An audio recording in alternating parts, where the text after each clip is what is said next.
안녕하세요. 여러분들의 성실하고 유쾌한 지구과학 도우미 박병철입니다. 자, 어떤 질문이 이번에 올라왔나요? 질문부터 보고 갈게요.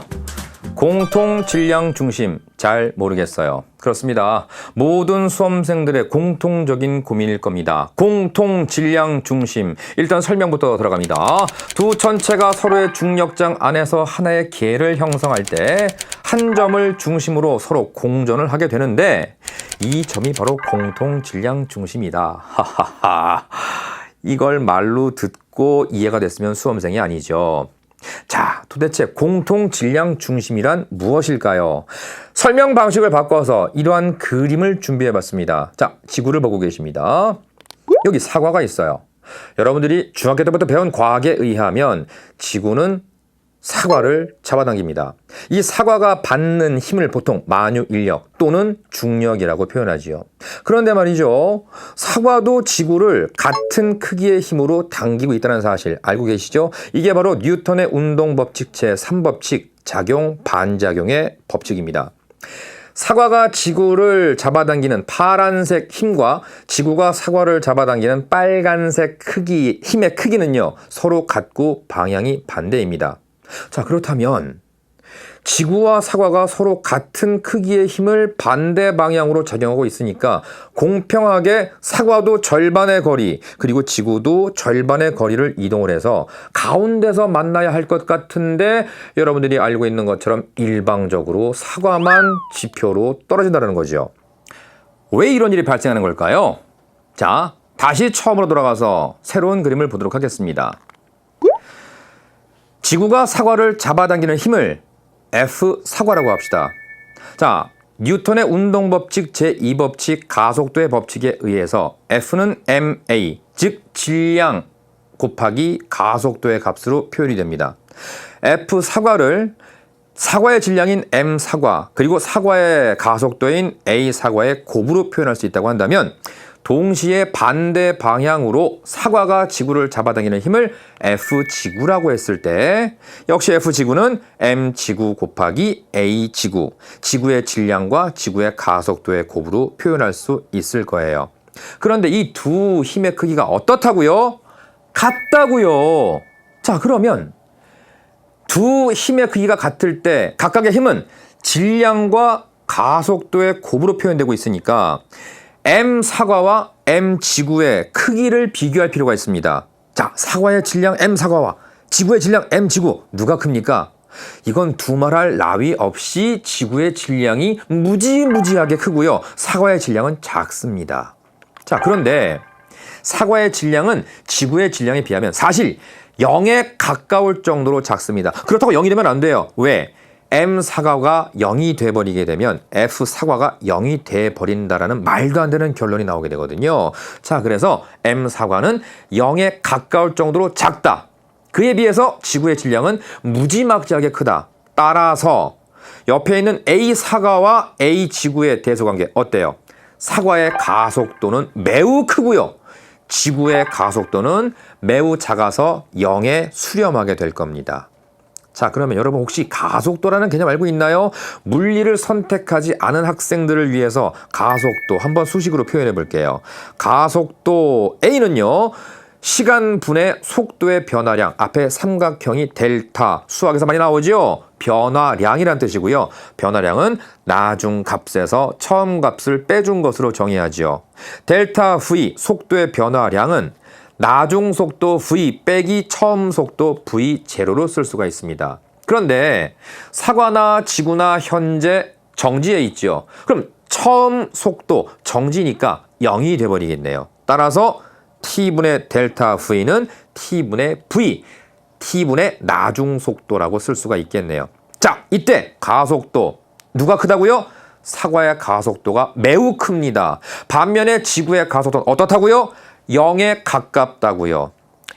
자, 그러니까 사과의 가속도가 매우 크기 위해서는 사과의 나중 속도 V가 매우 커야 하지요. 반면에 지구의 V는 0에 가깝습니다. 그러니까 지구는 나중 속도가 0에 가깝다는 이야기는 속도 변화가 거의 없다라는 얘기잖아요. 그러니까 속도 변화 없이 이 자리에 그대로 머물러 있는 것으로 얘기할 수 있겠지요.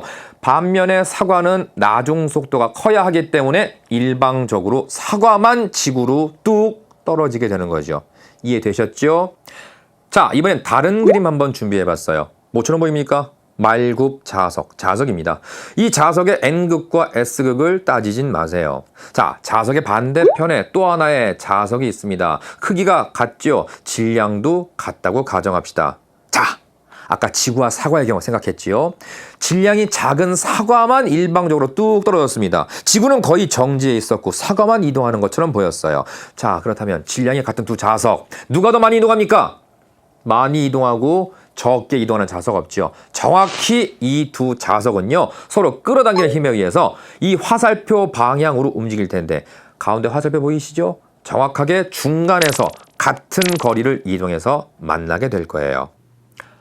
자, 이번에 그림은요. 자석의 크기가 다릅니다. 당연히 왼쪽에 있는 자석의 크기가 작은 만큼 질량이 작다고 생각을 합시다. 자, 그러면 누가 많이 이동을 해야 할까요? 오른쪽을 지구, 왼쪽을 사과라고 보시면 되는데 아까 지구와 사과와의 관계에 비해서 이 두 자석의 질량은 그래도 좀 견줄만 하지요. 그래서 왼쪽에 있는 자석과 오른쪽에 있는 자석이 서로 또 잡아당길 때 이렇게 이동을 할 텐데 이번엔 중간에서 만나는 것이 아니라 질량이 약간 작은 왼쪽의 자석이 조금 더 먼 거리를 이동해서 삼각형 표시의 오른쪽 위치에서 서로 만나게 될 거예요. 이해되시죠? 하나만 더요. 자, 이번에는 자석의 크기가 너무너무 차이가 납니다. 역시 질량도 큰 차이를 보이겠지요. 왼쪽에 있는 자석이 아마 오른쪽에 있는 자석 쪽으로 거의 일방적으로 끌려오는 듯한 형세가 나타나게 될 거예요. 보실까요? 역시 오른쪽으로 많이 끌려와서 삼각형 표시에 오른쪽으로 많이 치우친 곳에서 두 자석이 서로 만났네요. 자, 이제 우리가 할 이야기로 돌아오죠.